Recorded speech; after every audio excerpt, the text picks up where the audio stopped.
About this new position of yours with the Michigan Roundtable for Diversity and Inclusion. How did this come about? I've been working for the organization for 4.5 years, but prior to that, I had a community connection in terms of them supporting some of our community initiatives. I think in terms of being able to push the organization to go deeper in terms of racial and social justice, and being able to earn my keep as I continue to develop as a leader within the city, and personally through pursuits of continuing to get better through transformation, as well as pursuing higher education. The opportunity presented itself, and Steve and the board saw the potential, and we seized the moment. Yeah, go deeper. That's a great phrase to describe what I imagine you're trying to do here with this position. People who know you around the city know you're a guy who's about action and not just talking. And I suspect that that's part of what you're up to here. Absolutely. I think in particular, before the era that we're currently in, is challenging ourselves to take a position of racial and social justice.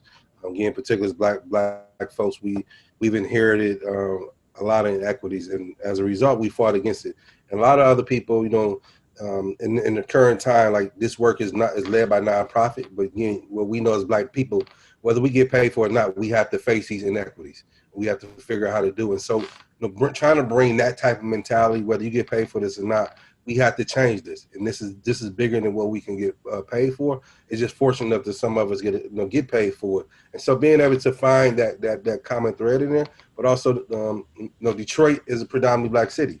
The suburbs are predominantly white, and that heightens a lot of the contradictions that goes on. And so, being able to put ourselves in the ring to challenge those contradictions. Yeah, talk about some of the things in the short term you would want to focus on in this new role. So currently, what we're doing is pushing ourselves to take whatever role that we engage in. Is we're taking a position, a racial and social justice position. That is non-negotiable. And also, using critical race theory as a guide to how do we do the work. Understanding that diversity doesn't mean that you're anti-racist. That we're showing up being anti-racist, that we're showing up dealing with the hard issues of poverty and so forth. Understanding that we represent the most marginalized, and the most marginalized, particularly in this region, are black people, but also creating an opportunity to develop and build them up in terms of shifting what we perceive as power as the stakeholders.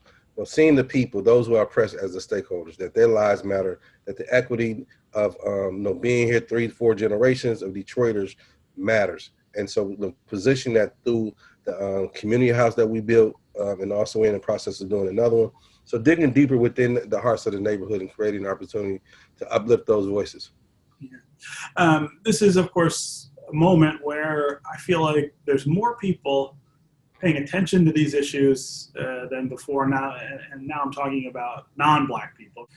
And of course, you have these constant reminders of how urgent all of this is now that people can capture with their cell phones the kind of experiences that black people have all the time. How do you lean into that moment in this new work? What opportunity does that give you? So what we did was, I had the great honor of graduating from the University of Michigan School of Social Work in 2019. And there they've incorporated what's called PODS, privilege, oppression, and social diversity and social justice. And when you hear it, it clicks. It clicks in terms of, because what we know is people say they want to have tough conversations, but in reality, they want to have soft conversations. And so to get to the change, we have to create discomfort. And a lot of times the discomfort is for non-black people. But helping to understand that we have to examine the power and privilege and how it impacts oppression.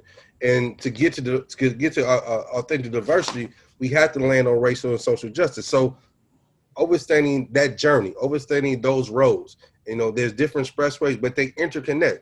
So even like you and I, we're two black men, but we probably come from two different experiences. So getting into the roots of what those different experiences to allow us to really value who we are, because when we step out, no one's going to look at our difference. They just want to see two black men, but also they accept us differently. And so this is within the work.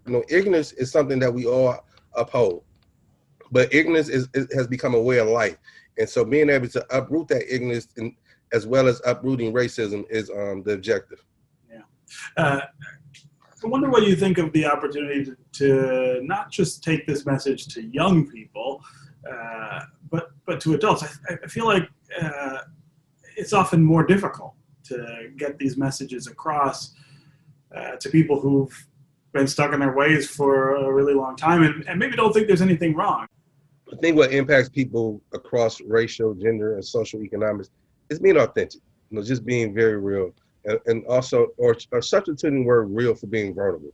Because we think you're being real, you're being vulnerable, and it's not. And so the ability to be vulnerable is more educational than anything. And I'll just share two brief stories with you. I remember going up to Manistee, Michigan, which was, it's snowing today. It's completely white up there, right? And I'm talking about the experience of growing up with abusive, where my mother was being abused by a boyfriend, and there was a little white kid in the back of the room, had to be no more than about 13, 14. When everybody dispersed, he's in the back of the room crying. So I'm like, what's going on? What's wrong? He was like, man, when I grew up, my mother was experiencing the same thing. So what that told me, again, what we're taught, abuse only happens in a Black family. Drug addicts only happen in Black family. Or when I talked about my father being in prison, me meeting my father, there was a young man who was 17, 18. He wanted to come back to my hotel. He wanted to talk to me like, man, my mother never told who my father was, but I think she, mad at her. So again, these social issues that we face, they face too. But until we're able to be vulnerable with ourselves and realize like it's a Black and white issue, but it's bigger than a Black and white issue. And who created the opportunity for us not to see the human connection? Because the ills that we're facing, not only are there threats to you and I as Black people, but they're a threat to humanity. And if we're truly calling ourselves human beings, then we need to transform ourselves to create a better space for those who are the most impacted and where we don't also find ourselves on that road. And so again, I think being authentic allows us to get to that position. Yeah. So where do you start? It's a new role, but as you point out, you've been there for some time. What's first on your agenda? So first on my agenda, again, was going inside the organization and being able to revamp how we're going to approach things, establishing the pods, looking at privilege, looking at oppression. Also, again, openly saying that we're, as an organization, we're anti-poverty, we're anti-racist. Again, we know a lot of white folks talk that, but when it's time to show up, because of their discomfort, they show up differently. And so being able to, like, we're going to model change, we need to be the change and not just a slogan. So being able to internally hold ourselves accountable, but also placing ourselves on the side of those who are the most oppressed and allowing them to lead us by engaging them in areas that helps transform them. That internal focus is something that too many organizations aren't really willing to do. What is it about the Michigan Roundtable that you think leads them to say, hey, look, we understand we've got to look at ourselves? So I'm blessed to be able to work with co-workers that already have been doing that work. Stacey Stevens, prior to me getting there, actually the reason I am here is because of her ability as a white woman and looking at the privilege that she holds in that space and saying, hey, we need another Black person. We need another Black woman or another Black man. We need to break down these silos. Even though we're doing the right stuff, we're doing it wrong because internally it's not reflective what our theories are. And so being able to have that, and then also, Steve, who's my boss, continue to challenge him and put him in discomfort conversations and discomfort work, and him not taking it personal.